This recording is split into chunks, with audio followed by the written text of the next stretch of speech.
10 محرم کا روزہ رکھنا مسنون ہے، ساتھ 11 کا یا 9 کا شامل کر لیا جائے۔ حضور جب تشریف لائے مدینہ المنورہ میں تو حضور نے دیکھا کہ یہود روزہ رکھتے تھے، تو پوچھا تم روزہ کیوں رکھتے ہو؟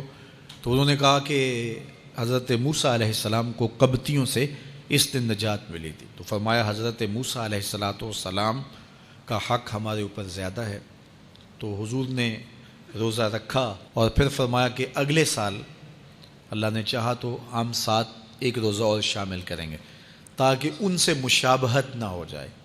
عددی مشابہت سے بھی بچنے کے لیے حضور نے کہا کہ ہم 2 رکھیں گے۔ تو روزہ اگر عاشورے کا رکھنا چاہیں تو اس کے لیے سنت یہ ہے کہ ساتھ یا 9 کا شامل کریں یا 11 کا شامل کریں۔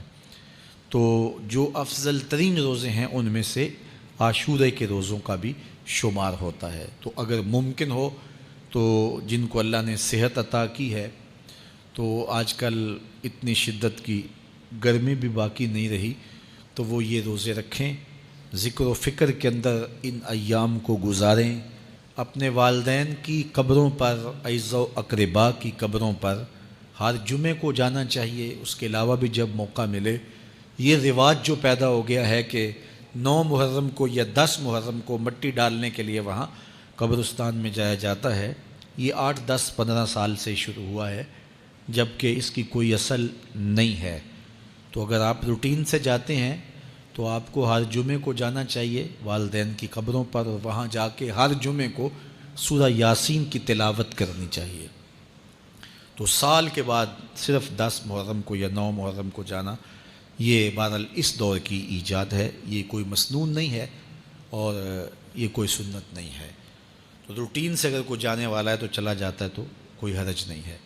تو باقی یہ بڑے اشرف ایام ہیں، بابرکت ایام ہیں، اور ان کو بہت ساری نسبتیں حاصل ہیں۔